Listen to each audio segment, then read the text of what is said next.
The mountain range stretched across the horizon, jagged peaks dusted with snow and ancient forests clinging to their slopes. Beneath the tallest peak lay a cavern known in whispered legends, a place humans had once avoided because of the old stories of fire, wings, and scales. For centuries, no one had seen the creature that dwelled there, and most had assumed the dragon was long dead, a relic of myth rather than reality. But that illusion shattered the night's strange lights streaked across the sky.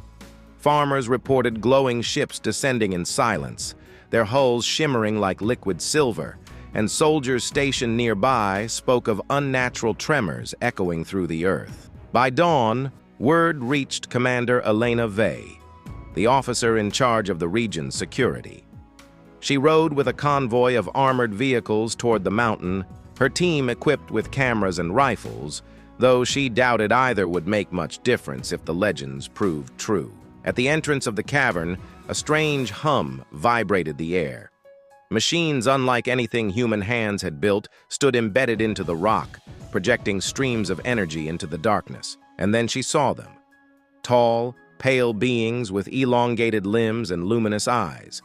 Their movements precise and deliberate, as if every gesture was calculated. They were not men in suits, not drones, but truly alien, their technology merging with stone as though the mountain itself obeyed their will. Elena raised her hand, signaling her squad to halt. Through binoculars, she could see what they were doing. Chains of glowing blue light spread deep into the cavern, connected to a massive shape that shifted in the shadows. Then came the sound, low, guttural, ancient, the growl of something older than empires. The last dragon of Earth was alive, and the aliens were trying to tame it. Sergeant Callan whispered, "God above, it's real." The creature stepped into the faint light, scales black as obsidian and eyes burning like molten gold. Its wings twitched, straining against the glowing restraints, smoke curling from its nostrils. The aliens spoke in a language that vibrated more in the bones than in the ears, directing machines to tighten the bonds. The dragon roared, shaking the ground, and fire exploded from its jaws, but the energy chains absorbed the blast. Elena's instinct was to order her men to fire, but she knew rifles would be useless against either alien shields or dragonhide. Instead, she signaled for silence. They needed to watch, to understand. A smaller alien stepped forward, holding a staff topped with a crystal that pulsed in rhythm with the dragon's heartbeat. Each time it glowed, the dragon faltered, as though its will was being bent. Elena cursed under her breath. "They're trying to break it like taming a wild beast," Corporal Leon muttered. "What if they succeed?" The answer was obvious. If the aliens controlled a dragon, humanity would stand no chance in any battle.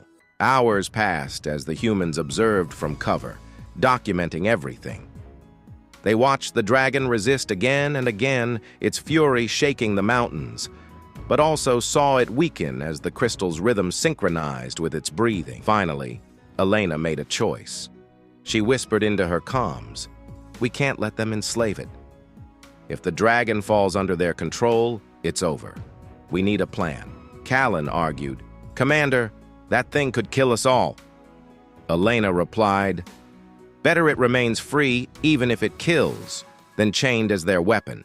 That night, while the aliens focused on strengthening their machines, the human squad infiltrated the cavern through an old miner's tunnel marked on ancient maps. The deeper they went, the hotter the air grew, until their clothes were soaked with sweat and the rock glowed faintly red from the dragon's heat. From a vantage point inside, they saw the creature bound, chest heaving with exhaustion, wings sagging under the weight of the glowing chain. For the first time, Elena locked eyes with it. Those molten irises fixed on her, and in that gaze she did not see mindless rage, but intelligence, desperation, and a plea. She lowered her rifle. "It knows we're here," she whispered. The aliens had not noticed the humans yet. Their leader continued to channel power through the crystal, chanting in tones that vibrated the cavern walls. Elena pointed at the machines driving the chains into the stone. If we destroy those, maybe it breaks free. Her squad nodded reluctantly. They placed explosives on 2 of the nearest pylons while keeping low. But before they could finish, a drone whirred overhead, spotting them. Sirens erupted in alien tones, and soldiers of flesh and metal poured into the cavern, weapons glowing with searing light. Gunfire thundered as humans opened fire, bullets ricocheting uselessly off shields. Elena shouted, "Explosives! Now!" Callan detonated the charges, and 2 pylons collapsed, their energy fields flickering. The dragon roared, sensing weakness in its bonds, and with a convulsive surge, it shattered the half-broken chains on one wing. Fire blasted across the cavern, engulfing aliens and machines alike, molten stone dripping from the ceiling. The humans ducked for cover, the heat nearly unbearable. Elena knew they had awakened chaos, but it was necessary. The alien leader raised the crystal high, pouring more energy into it. The dragon screamed in pain as the bonds on its other side tightened. Enraged, it turned its free wing into a weapon, smashing against the cavern wall, causing tremors that shook the ground outside for miles. Elena realized the explosives alone wouldn't finish the job. They needed to get the crystal. She pointed at the alien leader. "That thing is the key! Take it!" The squad launched a desperate push, drawing fire. Leon sprinted toward the alien, dodging searing beams, and leaped, grappling the staff. The alien shrieked in its resonant tongue, strength unnatural, but Leon jammed a combat knife into its chest. The alien staggered, its glow dimming, and the crystal fell. Elena snatched it before it hit the ground. The moment she touched it, her vision exploded. She saw stars collapsing, fleets of alien warships, worlds enslaved, and dragons on other planets chained as living weapons. The crystal was not just a control device. It was a prison forged by their empire to dominate creatures of fire and scale across galaxies. She almost dropped it, but the dragon's eyes locked with hers, demanding she act. With a primal scream, she hurled the crystal to the ground and fired her sidearm until it shattered into shards. The bonds flickered, then disintegrated. The dragon rose in full fury, both wings spreading wide, towering over all. Its roar was not just sound, but force, a storm of rage and freedom that shook the cavern and sent shockwaves into the night sky. Aliens fired desperately, but the dragon's flames swept through them, reducing their ranks to ash.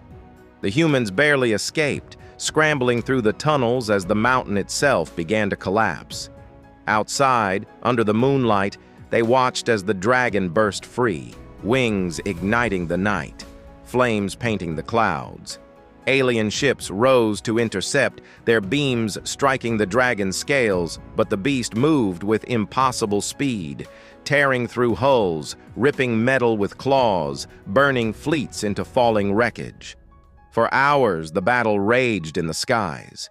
Humanity watched from cities and villages below as fire and alien light clashed in a cosmic duel. Finally, the last ship fell in flames. The dragon circled once above the mountain, its silhouette vast and terrible, then landed before Elena's battered squad. For a long moment, none moved. Then the dragon lowered its head, smoke drifting from its nostrils, and met Elena's eyes. No words were spoken, but she understood. Gratitude, warning, and recognition.